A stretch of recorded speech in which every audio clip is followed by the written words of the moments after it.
Hey fellow mamas, welcome to the Military Mamas podcast. We're your hosts, Allison and Tara. We are both moms who celebrate and support women who balance the demands of military service with the joys and challenges of motherhood. This is a space for military moms to connect, share tips and stories, and inspire each other. Let's get started with today's episode. Hey, so we were just talking and reminiscing about my time in the Marine Corps. I was in for 5.5 years. It's kind of crazy that I'm out now, and I'm sure a lot of you have questions, and so I just kind of wanted to give you background information on why I got out of the Marine Corps, how I got out before my contract was up, and just how life has been so far. So I've been out for a little bit now, like I've said, and originally my EAS date, the day I was supposed to get out, was early 2029. It says 2025. So I got out 4 years early. I just re-enlisted earlier this year. And so at the time when I re-enlisted, I was like, yep, we're married, we're gonna have kids, but I'm gonna make it work and I'm gonna commission and do my full 20 years. That completely changed when we got pregnant and our priorities just shifted. And I realized, you know what? I can't do 20 years of the Marine Corps, because for me, I have such a pull for the Marine Corps to, hey, I need to be that guy that's always deploying, always TAD, that stays late, bends over backwards for everyone. For me, when and I think honestly, to be successful in the Marine Corps, because it's very political, you have to be that guy. You have to be, or that girl, you have to be the one who's the top dog with everything. Because when you're the top performer, then you got the ends with your superiors, or that's when you've made it. You've got top cover.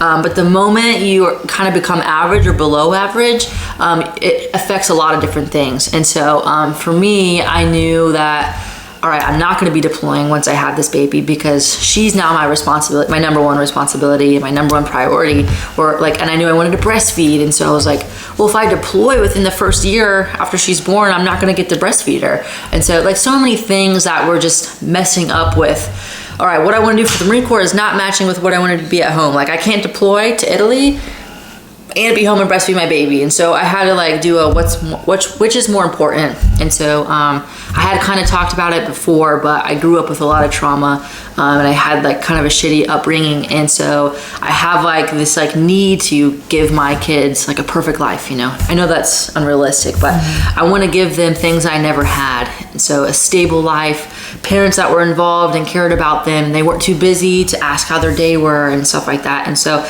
those things are just really, really important for me. And knowing that I'm a diehard Marine, if I'm going to be in, I'm going to have to be in. In it, I'm going to have to deploy. I'm going to have to do those things. I just knew I wasn't going to be able to do the two. And so I had kind of made that shift in my heart of, all right, if I stay in, I'm going to get promoted. And the next thing I know, if I do commission, I'm going to be a warrant officer or something. I'm going to have Marines under me, or I won't, whatever. But I'm going to be working my way up that ladder where I'm going to, I'm expected to care more about the industry. Especially in our job field, there's not that very many of us that stay in past that first 5 years. And so I knew how important it was going to be if I stayed in, because if you have Marines under you get to take care of, or you get more responsibility as you promote.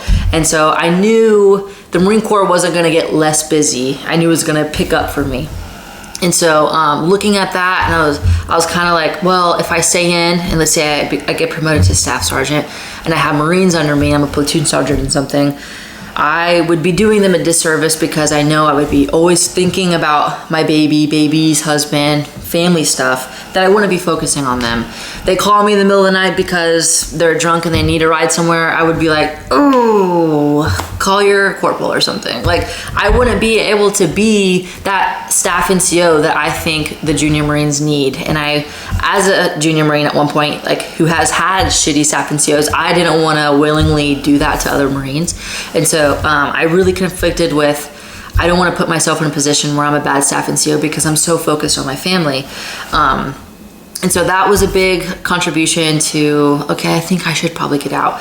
And then it's not even you got out. You got released. It was a lot of work, because you got released early from your contract. So It's not you just got out. Yeah. Like, it's not like you it was can't do that. Yeah. You are contracted to the government. Yeah. And so there was a lot of things going on. We have no family support either. So I don't really talk to anyone on my side of my family. I talk to my sister and my stepdad a little bit, but they live 1,000 miles away, and so I don't ever see them. We'll text every now and then.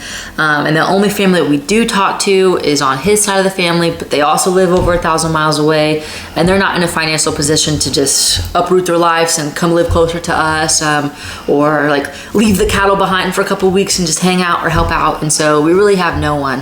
And my birth story, you might have remembered that when I was going into labor, we had to stop at a hotel to drop our dogs off before going to the hospital. Like, we didn't have anyone just to watch the dogs. And so we don't really have that support outside. Like, that support was Derek and me. It was just us. And so now it's not just us, it's us and then our baby. And so it really got tricky when we were thinking about, okay, well, if you deploy, it's just going to be me and her. But what happens if I have duty or I have work or whatever? Like, how are we going to balance all these things? And then to add extra spice onto it, we aren't vaccinating her like with everything. And so the CDC and most daycares are really, really picky. Like, if your kid's going to be here, they need to have all 50 bajillion of these vaccinations. And so I was like, well, I'm not doing that. And so childcare was also super limited. And it really came down to the only people we had for childcare was like maybe a military spouse on base who was doing something in her house. But I'm like, I don't know people like that. I don't even really have many friends either. So it's like, I'm definitely not dropping my baby off with some spouse on base that I don't even know. And so we really were strapped with what are we going to do with that? And I didn't want to compromise on like what we believed in and the research that we have seen and just vaccinate her just to make it easy. And so we really found ourselves in a dilemma like early on in the pregnancy. And we were like, all right, we don't have any support. I had tried to convince my mother-in-law to come move in with us and live with us for a couple years. That wasn't going to work. I had tried to convince my sister who's in college. I was like, just do online college and come live with me. Like, I was trying everything. And we were like, you know what, this isn't going to work. And then I did a lot of research, and that's kind of my transition to becoming a crunchy mom. And I was like, I really want to homeschool my kids. Like, there's a lot of research out there that I was comparing studies to like how she's going to learn, how her social life's going to be, all this stuff. And it's like, everything's a lot better when you homeschool. But you can't homeschool if you're working a full-time job in the Marine Corps. And so I started learning a lot more. Because the Marine Corps is not a job, it's a lifestyle. Right. So I started learning a lot more and just really started being like, oh my gosh, I really want to give my family and my life and my baby like this life. But in order to do that, I had to be completely away from the Marine Corps, which was really hard because I thought I was going to stay in and do my 20, and I thought I was going to like make it a life. And I thought, because I had seen other people like, oh, they're Marine, they're dual military, they got kids, like they're a Marine, like, you know, they made it to gunny, like that's so awesome, like I can do it. And then it just, I don't know if it's like my upbringing that had like the biggest impact, or just like my values of like the vaccinations and like homeschooling, all that, or the no family support. Like, there's all of those things made it to the decision of this would be so much better on us, less stress, a better upbringing for our babies, if I was just out. And so I started looking into a lot of things. And well, and the Marine Corps requires it too. It's not just like your personal preference of, okay, you know, this is what I'll do. Like, the Marine Corps requires you to have a family care plan, requires you to have first point of contact, second point of contact, like these things set up just in case anything happens, because you can die. You can. Something could happen to you. Something could happen to both of you at one time. Having that support is really, really important. Exactly. And so I was talking to I think like my leadership at the time, and I was like, hey, I just want to let you know where I'm kind of at with these things. Because when I got there, I was like, hey, I want to go to this course. I want to go be an FFI. Send me here. By the way, I'm commissioning. Once I hit my 8 years time in service, I'm going to put in my warrant officer package. And so they're like, oh yeah, here we go, motivated female. And then a month later, I'm like, well, I'm pregnant, and I actually don't think I want to do any of those things.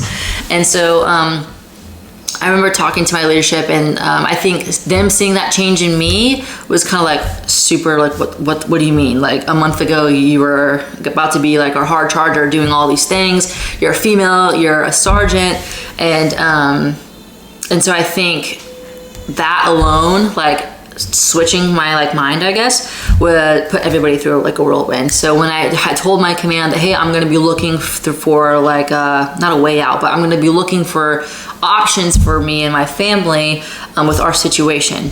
But it was a lot. And then I started looking into like, okay, I remember at one point, like females, you can get out when you become pregnant, right? And I like did research, and it's like, we don't do that anymore because people would abuse that. So I think like back in like 2017 or maybe 2007, I don't know, don't quote me on that. But at some point there was a time in the military where you got pregnant, you had the option to get out or to stay in. But people were abusing that, and they would just get pregnant, so they would get out, have abortions, and then be done with it. So they were like abusing and just, you know, like having all that. And so they stopped that.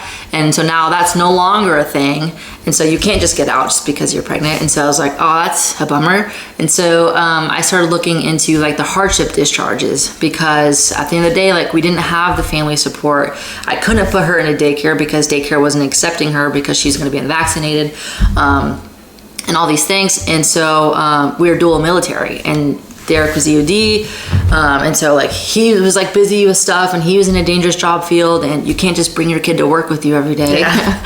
And so I was like, I don't know what we're gonna do. Like, and like I remember my leadership, like, you don't have any family, you don't have any. I'm like, this is like really embarrassing, but I don't have family, I don't have friends. Like, I don't know what more you want me to say, you know. And so looked at the hardship discharge. And some people are comfortable with that. Some people are comfortable with having their neighbor be the one to take over, or somebody else get that responsibility, which is that's if that works for you, but that doesn't work for everybody. Right. And like we had PCS to North Carolina like relatively early, like relatively in that same time frame. Like we don't really know our neighbor. I might know her name, I don't know her like that, like, you know what I mean? And so like we don't have anybody. And so we looked at the hardship discharge. I put in a package for that. That ended up getting denied. And those are really for, like, what was told to me is those are for, the hardship discharges are for like situations that will not change. So like, let's say your spouse dies and you're a single mom or something. That was kind of the example given to me. And so by my daughter eventually turning 18 and eventually moving on, it wasn't a permanent situation of having no support for her. And I was like, yeah, but 18 years is a long time. Like, what am I supposed to do for 18 years? Like, yeah, I guess it's not permanent, but it's not super temporary either. And so that was frustrating. I got really discouraged. I did more research and I tried tweaking the hardship package, like with my wording and all that stuff. And I tried it again, that didn't work. And then actually I was talking to, we had like a change of command. And so my new sergeant major was like, hey, I'm tracking on your situation, love. I know you were trying to like get out, but we could pursue something about like a family care plan. And so I was like, I know what a family care plan is, because like you do one every year, but that's something you kind of just like click whatever and get it done with. It's a check in the box. I never really paid attention to it. But when you're dual military, you have to have a family care plan, because like once you have a dependent, you have to have this, because if something were to happen to you or your spouse or both of you, someone has to be allocated to be your short-term and your long-term caregiver. So like the order goes into all the parameters for that. Like they have to logistically be able to get to the baby or the kid a certain amount of time and like all that. And I was like, we have nobody who is financially able to take care of our kids. We have nobody who can get here in this amount of time. And it doesn't matter if you guys, like, let's say something super sad happens and the both of you die in a car wreck. It doesn't matter, because it was a car wreck and not like combat. Like it could happen and it's still applicable. So I wasn't planning on deploying, Derek wasn't planning on deploying, but you never know if something were like a car wreck or something were to happen. And so we didn't want to just kind of just fill in a random name. And so I got a lot of pressure from like my command to just, hey, just put your freaking neighbor down. Like that's what everybody does. And if not, like, which is not what everybody does. Yeah, well, that's what I was told. I was like, everybody does that. Just put your neighbor down. That's gonna be fine. Like nothing's gonna happen. You're gonna be okay. And so like, I'm like, ugh, like, I understand what you're saying, and I was like okay with doing that when it was just myself. But like now it's not just myself. Like I have this thing that I can't even explain how much that I love, that I'm not just gonna put her in the care of my neighbor. Not that I'm saying my neighbor was a bad person, but it's like, that's my child, you know? And so like, even for short term, even for like, if something happens and it's for 3 days, like who knows, right? You know what I mean? You don't want to do that. And so my comedian was trying to pressure me to just make amends with like my mom. It was like, well, just, you know, fix your relationship with your mom, and that way you can put her down. I'm like, it was just crazy, like all the things I was getting pressured to do just to get the check in the box, because they were getting like, hey, we need this Marine to do this, check in the box, she's delinquent on this.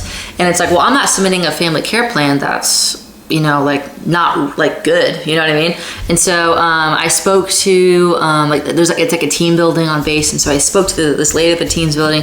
She explained the whole family care plan, and basically like if you don't have anyone in like designated as your short-term or your long-term caregiver, if something were to happen to you or your spouse, your child goes to the state. And so I was like, I understand that. I was in the position where like, let's say I marked my mother-in-law as my caregiver.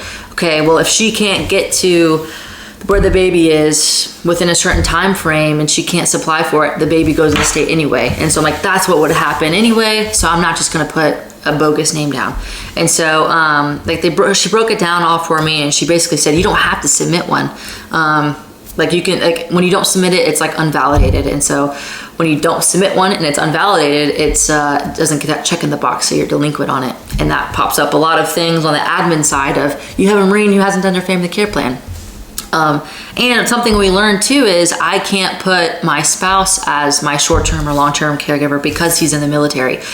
Even if he's not, you can't put your spouse down, which is, it's kind of interesting why they make it that way, but they do. And so like, even though it's just me and him, I couldn't use him for anything, and he can't use me as anything. Well, it's for the reason of if something happens to both, like if you're both like incapacitated or whatever. Right. And it doesn't matter like if it's one's a service member, one's not. This is like if shit hits the fan. Right.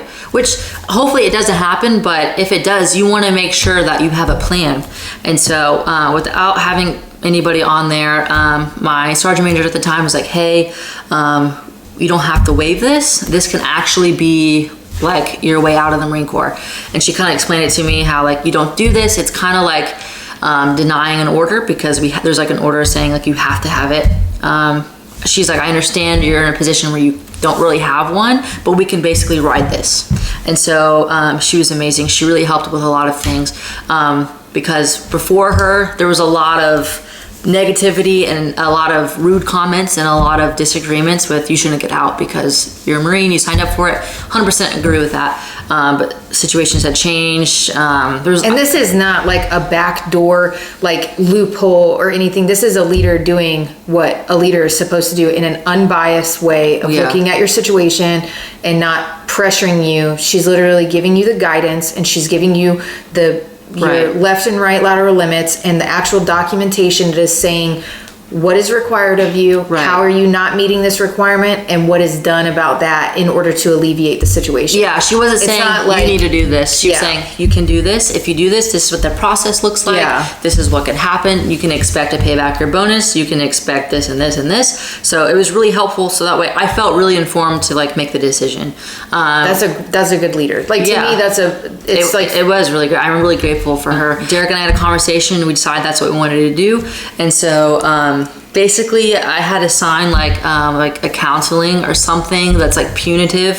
I think it was like a page 11 that says, hey, I don't have an effective family care plan and I'm not waiving it. So I'm gonna like be delinquent. I'm denying my order to fill out this family care plan. And so once you start administrative paperwork, that's when the process to get administratively separated begins. So for like the MEF policy is you have 60 days to get out when you're administrative separated.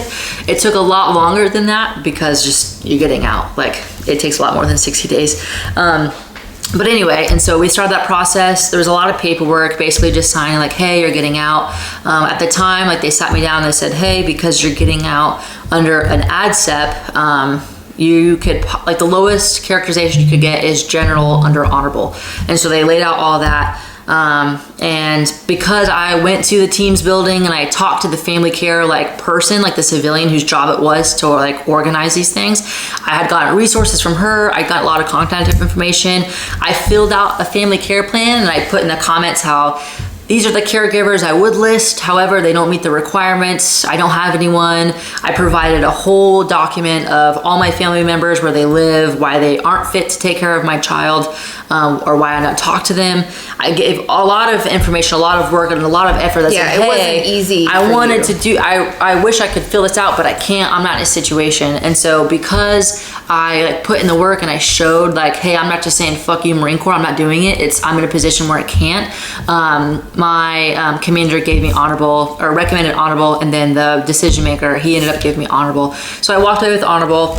And honestly, like there's a lot of scare tactics that people tell you to. So before I was working like with my sergeant major, like my previous leadership was like, well, if you get out, you're gonna get dishonorable, you're gonna lose all your benefits, you're not gonna blah, blah, blah. And I was like, okay, well, I mean, I already have my degree, so it wouldn't be that bad. Like, I started to think about a lot of things, but the fear tactic and the panic, like, that's how they really get a lot of Marines to stay in or to get out or to do whatever they want. Which is just ridiculous. Yeah, but they tried a lot of those tactics, and then I did the research. I would talk to the VA, I would talk to the people, and actually, like, even if I were to get the lowest classification that I could have got with this ADSEP, general under honorable, I literally get everything. All my benefits, my GI Bill, all that, everything. I get it all. I can still get disability. The only thing I wasn't gonna get is like a retirement pension because I didn't do 20 years, which is like no shit, you know? And so I was really fortunate that it wasn't like punitive. Well, it's not like you're getting it. You already earned that stuff. Like that's the thing that's batshit crazy, is that you're not getting a discharge like description based on the one reason why you're getting out. You're getting it based on the service that you have given in the past 4 or 5 years of your contract. Like, you served honorably. Yeah. Just because the priorities change and you can't meet the requirement of a family care plan doesn't mean that your school service was dishonorable. Yeah. Which is just crazy to me how. Well, that's not how it works out for a lot of people, though. I feel like a lot, like if you like pop on a drug test or something, if you do something wrong, then yes, your service is determined by the one thing that you did wrong. Right. But you didn't do anything wrong. You got pregnant. Yeah. You didn't do anything wrong. You didn't meet the requirement of filling out your family care plan, which because you didn't meet that requirement, there are effects to that. Right. And you weren't harming yourselves or others. There wasn't anything else. So the fact that like people try to scare people to stay in or not, like use these processes that are put into place is crazy to me. Yeah. It literally affects them in no way, shape, or form. Yeah, I definitely had a lot of opinions about it. And I think, like, to some extent, I understand, because when I was in the mindset of I'm doing my 20, when I would hear people say, I'm getting out, like, part of me would be like, you just can't handle it. Like, that was me. Like, when I was like, I'm doing my 20, it's like, come on, like, man up. Like, you know what I mean? Like, yeah, but don't you look at people differently? Don't you look at the world differently now that you've had a kid? It changes everything. And I know, like, we keep saying that, and unless you're in that situation, you don't really understand. It just changes. And so, like, now I feel bad for everyone who, like, I've always side-eyed or, like, judged for getting out. Like, I feel bad because I'm like, I don't know their situation, but you know what? I probably have some more empathy now. And so, like, I understand, like, when you are giving your whole life to this organization, anyone who's against it or wants to get away from it, you're kind of like, what? And so, anyway, that was a big part of the decision to get out too. There was a lot of negativity, a lot of harsh comments. That was nothing to do about, like, my genuine character as a Marine. It was just, like, stuff that was falsified, or they didn't agree with, you know, wanting to be a mom and wanting to homeschool. And so therefore it became their personal mission to stop everything I did. And so I ran into a lot of issues, like when I submitted my hardship packages. And when I the first one I submitted, it actually was sat on a desk for like months and months and months. And so long story short, I actually ended up requesting masks because it was, it got to the point where it was like proven that it was maliciously delayed because they didn't agree with my reasoning for wanting to get out. And so that kind of gave me the confirmation of, nah, like, this is crazy. You know what I mean? And it's not all like that. Like, you can't, you know, your situation, that all of the things that you're saying is just like, is batshit crazy. crazy. Like it shouldn't go down that way. Right. Yeah, I remember like around the time that I wanted to submit the hardship discharge, I was also trying to submit for my volunteer ribbon. And so I was like typing up my long paper of like all the volunteer stuff I'd done. And I was like, and I was told that by the same like leadership that hated me for wanting to get out. It's like, no, you can't submit that. Like you just can't submit that. And so like they would give me trouble for trying to submit my volunteer stuff. I try to submit like my JSAM and your Joint Service Achievement Medal. And they're like, no, you can't submit that, blah, blah, blah. And it turns out like I actually could have submitted those things. Crazy that you can submit those things. I know. And so honestly, a lot of things just really became personal for the people that I went to for help. And I gave like so much of my life for the Marine Corps or to the Marine Corps in those 5.5 years or those 5 years. And so I guess I was naive and I kind of expected like, hey, you know what? I'm going to try to get out. Not because I hate the Marine Corps, it's just it doesn't work for the things I want for my family now. And I've done so good. I've been a really good Marine. I'm well-rounded, I'm fit, I'm good at my job. I've deployed all these places and I've done all these things. Like, you know what? Like I can see this working out good because I've done so well in the Marine Corps.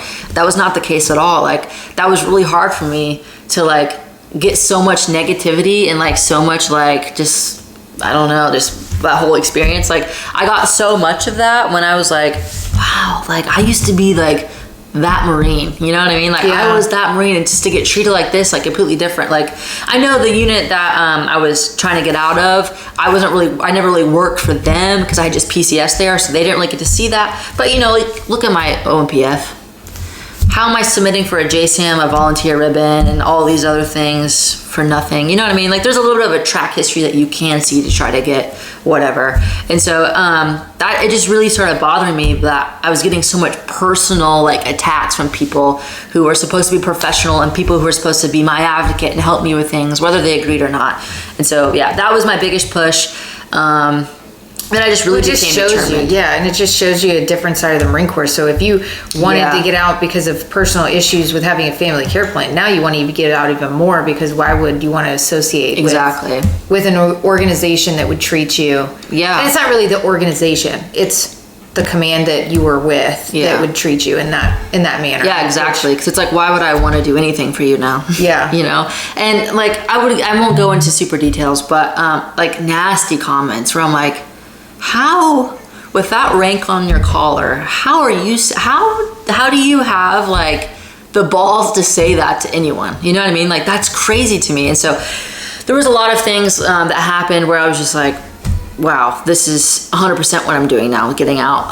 And so pursued the family care plan. I decided to not waive it, and I decided to pursue getting in trouble, which was just like that paper. Fortunately, like my sergeant major which they are like, I don't want to like correct your air quotes or anything because it is like getting in trouble, but it is denying an order of like those things. And the page 11s can be good and can be bad. I don't know if like I know a lot of our audience probably Marines that know what page 11s are, but it can be a good thing too, but in this case it would be considered a bad thing. Yeah, it's negative, but obviously I wanted to get out, so it was positive for me. I didn't lose rank, I didn't lose money, I didn't lose any of that, and so it wasn't as negative as like you might have thought. So there's the understanding behind it, and that is part of the process. Right. Just the steps that you have to take to. But yeah, technically denied the order. I signed the page 11, and then we went over everything. Like I agreed to pay back my bonus, all that. All that. Yeah, if people want to think, oh, she just got out like Scott. No, you didn't. You had to do a lot of work, and that's not. Yeah. It actually ended up taking like 6 months for me to get out. You know, you had to do your final physical, gather all your stuff. I had to do like a PTSD eval, like so many things you have to do. Like getting into the Marine Corps is a lot of steps, and getting out is like double that. Like it's so much stuff you have to do. And typically you start prepping to get out of the Marine Corps like a year and a half before you get out, and I was told I had 60 days. And actually what delayed it so much was I would go in like, hey, I need to schedule my final physical. And they're like, okay, well you need 10 things. Do you have them yet? I'm like, nope. All right. So I gotta go do this, gotta do this. And no one helped me, of course, because they were pissed that I was able to get out. And so I had no idea where to go, no direction. And so I came back early from maternity leave to do this. That process is so hectic, and they don't make it easy, especially when I had no one to really help me with it.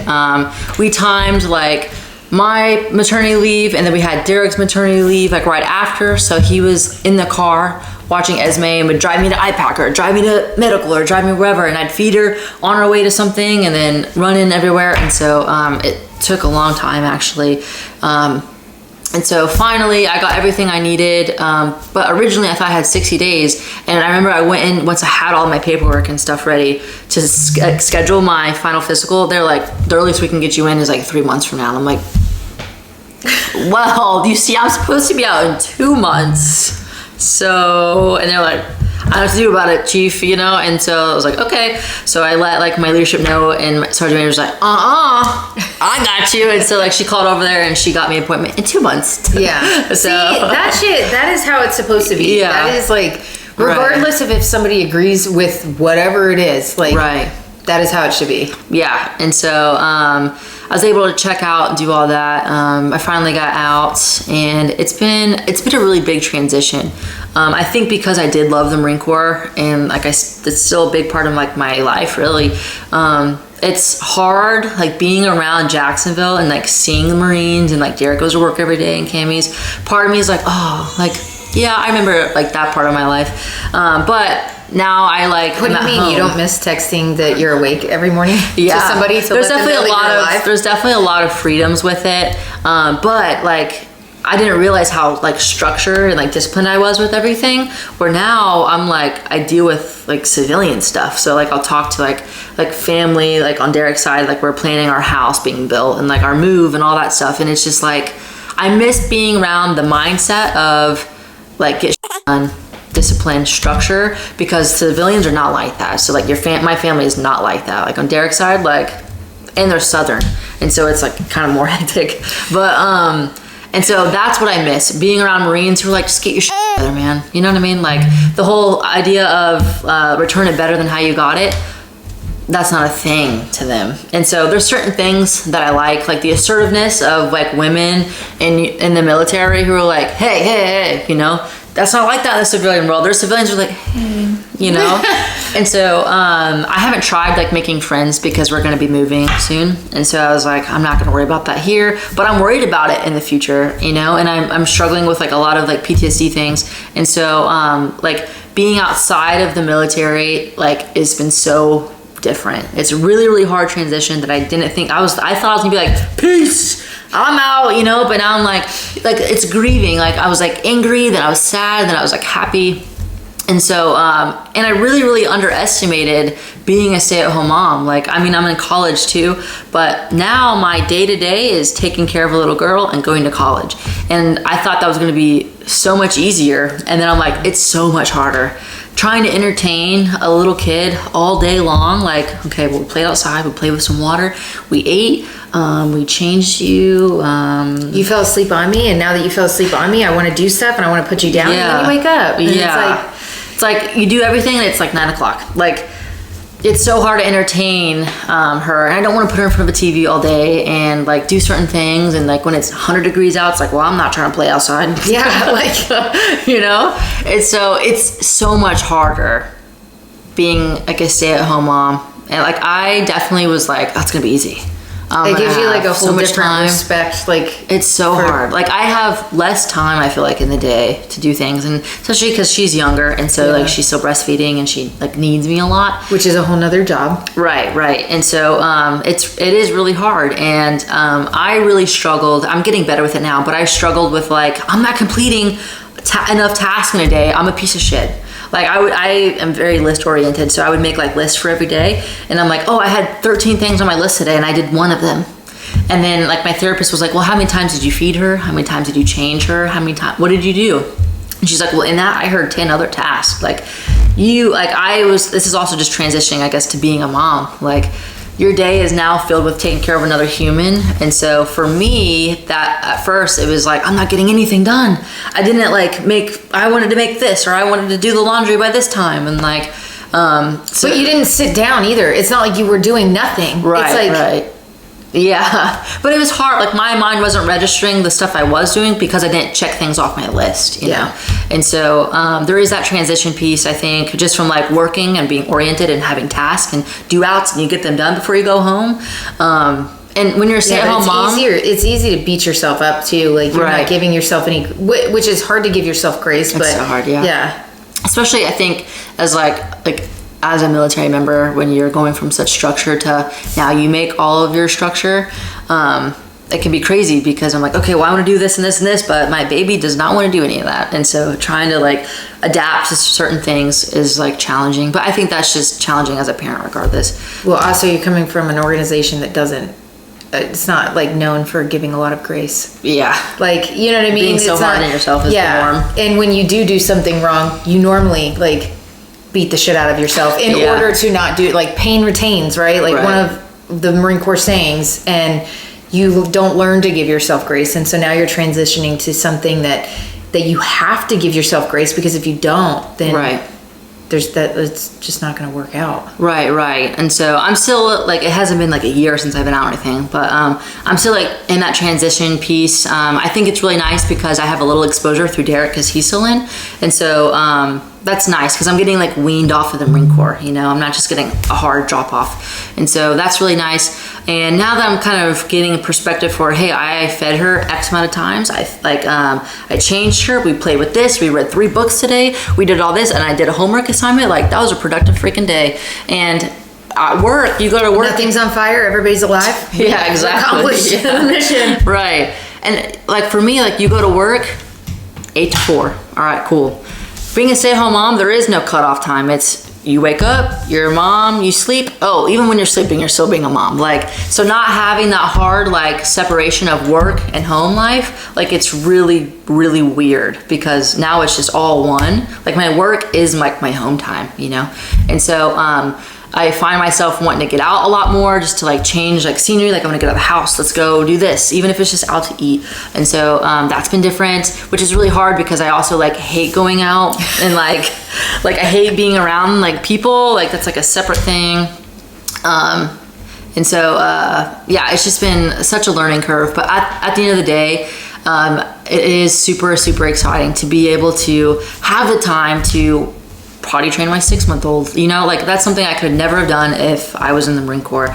Or like when I like make her like food, like I make all her food from scratch. And so it's like, that's something that I really wanted to do, but I couldn't have done that if I was in the Marine Corps. So I find myself having moments or where I'm playing with her and I'm like, I'm so glad I get to play with you instead of Shelby from daycare, you know what I mean? And I think, I don't know if it was like a movie I watched or something, but basically it was this mom talking about how when her kid went through something, the kid cried for the daycare lady, not her, and it like tore her up. Yeah. And I just remember feeling like, oh my gosh, I'm so blessed because I get to be hands-on. I get to have that connection with my daughter that I never had. And so I really do feel blessed. It is such a transition period, but I'm really, really, really excited because I think it opens the doors for so many possibilities that were closed when you're in the Marine Corps or just when you're working in general. It's hard too because I've always worked, and so I don't see babysitting a kid all day, you know, and teaching a kid things as work. So I have to like kind of like tell myself like this is work. This is a lot actually harder. Well, because you're not getting anything for it. Right. Like you're doing so much, you don't get anything in return. Well, I mean, you do. You get the love, you get the smiles, you get the giggles, but sometimes like that's not paying anything. You know what I mean? Right. So it feels it's different. Just a different. It's not. I'm not gonna get a freaking JSAM from potty training my 6-month-old. I'm gonna get a cool. You don't have to change diapers. Yeah. You know, like I don't really. It's definitely different, and it's so rewarding though too. Reward. That's what I meant. Yeah. Like when Esme, like she didn't know how to like grab her feet, and so I have this app. It's called Baby Sparks, but it plugs in like your baby's information, your age or whatever, and it gives you daily activities to do with your baby. Oh, that's cool. With toys or without, and it tells you you're on this age, you could be working on this, or your kid's more advanced, you can be doing this. And so one of the activities was like take your baby's hand and take your baby's foot and let them touch. Let your baby touch your foot. And I did that. And I was like, okay, whatever. Yeah, and I was like, this is your foot. And literally from that moment on, she would grab both of her feet, play with her feet. And it was so cool to watch and to be a part of me teaching her something and then seeing her doing it. Like it's so rewarding and it's such an amazing thing as a parent. And so the other day we've been working on clapping. And so we were clapping and like she did something or she like because we were working on her going from like crawling to like sitting back up on her own without having to pull up on anything. And so she did it and we were like, yay, like clapping. And then she just took one big clap and we were like, oh my gosh, I was like crying and it was so exciting. And like, it was just really cool because I knew like that week we were working on clapping, and just to see her develop and like grow and like just be so hands-on is so rewarding, and I'm so grateful. And so I know it was like the best decision, and I don't even feel like there's a little grief of leaving the Marine Corps behind, but I'm so grateful for the stories I'm gonna get to tell my kids, like this one time I was in Japan and you know, all this. And so I'm really glad for where it set me up to, because I've learned so much from the Marine Corps, and I think it's gonna make me a better mom where I'm structured and, you know, I can give these skills to my kids. Yeah. And so I'm really, really excited. Like the GI Bill, like that's like really set me up. Like when you get disability, that's really set me up. And so I really like thank the Marine Corps for how much it has given me, even now that I'm out. And yeah, overall, it's been great so far. So I think for anyone who's gonna get out, like expect a transition. Like it's gonna be, especially the longer you stay in, the more of a transition it's gonna be. Like expect a transition. But for me, I think it's been really, really, really great. And now I'm like so much appreciating like the stay-at-home moms, because I was the type where I was like, you stay at home all day, what do you do? Like you just watch TV, eat some chips. Like, yeah, I know. We're pieces of shit for thinking that prior to, like, now it's like, wow, I should probably go apologize to every single person seriously. I've ever thought about this, because you were doing your best. And Really? I think you're a rock star. Like, I think you're doing great. You know what I mean? Right. Like, it's the hardest thing. And if you think about it, like, we pay so much money in childcare.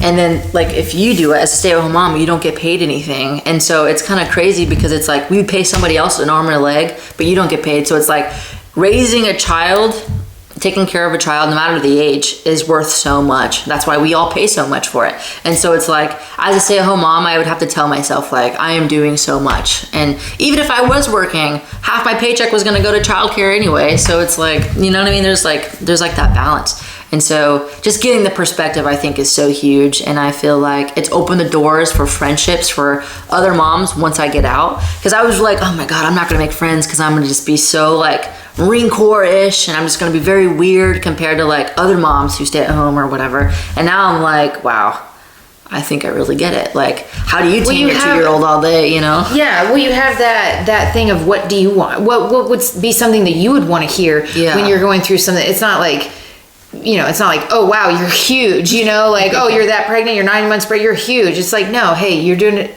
You're almost there, lights at the end of the tunnel, and then you get to hold your little bundle of joy. Like, you know what I mean? Like, you're killing it, you know? I don't even know how you put your shoes. I don't even know how you tied your shoes this morning. Exactly. You're killing it. And thinking about pregnancy, like next pregnancies, not having to work and just get to, I mean, yeah, I'm working and like taking care of like a baby, but getting to be in the comforts of my home. I can wear sweatpants. I can wear a big t-shirt all day if I want. And so I just really think it's going to make future pregnancies less stressful. And so I think that'll be good for the next babies, you know? Yeah. And so I'm just really, really excited for that, because I just think it's going to be really great. It's been great so far. And so definitely going to keep everybody updated as we go, you know? It's only been a little bit, but yeah, I think that's pretty much it with everything. I know that I gave like a very, very wave top of everything. I'm by no means encouraging you to get out just because you have a kid. That's what worked best for our situation and our priorities and our morals and our stuff like that. And I just wanted to share that with you guys, because I know everybody was like really curious. I'm like, how did you get out and all that good stuff. But I think that's it. Do you have anything? It's not like an escape plan. It's like you literally had no other options, like with your situation. So like there are avenues that you can take if you are looking about trying to end your contract sooner and be released from your branch. There are different processes you can take if you were in a similar situation. Yeah, or the reserves, or I know there's like a program where you get out and then you still owe your time, but you can come back after you take a little gap. Basically, it's like a gap year. Like you can take a little time and then come back and serve. I didn't want to do that because I knew tasting the freedom was going to be way too hard to come back. Yeah, I don't even know how people take all of their maternity leave in one, because I definitely would forget how to get back to work. I'd be like, lose my number. Sorry. Yeah, exactly. Yeah. But yeah, no, that's it. But yeah, so I'm like the newest veteran in the group, you know? It's definitely weird, and now I feel like the urge to tell everybody that I was in the Marine Corps, you know? Because nobody ever suspects the females in. No. And so now I'm like, hey, I was in the Marine Corps. Hey. No, it's like even when people are like thanking your spouse for their service, it's like, yeah, but I'm actually in too. Yeah. I am too. I know. Yeah. I used to get really butthurt about that, but I don't know. Now I have a veteran hat, so I just Now catch me wearing that everywhere. now I don't care. Yeah, I'm in the Marine Corps, yes. Yeah, right. All right. Thank you guys. Let me know if you have any questions. I don't want to dive too much into the family care process and try to give you advice for that. I'm by no means encouraging just trying to get out, especially if you're just trying to like get out because you just don't like the military. You know, like if you're not in a situation, don't abuse resources that are there for people who are. So yeah, let me know if you guys have any questions on anything. Feel free to drop a comment down there, but I think that's it for this episode. Be sure to watch the next one. Bye. Bye. As a reminder, this podcast is not endorsed by the DoD, and everything talked about here is just our personal experiences and opinions. We are also not medical professionals.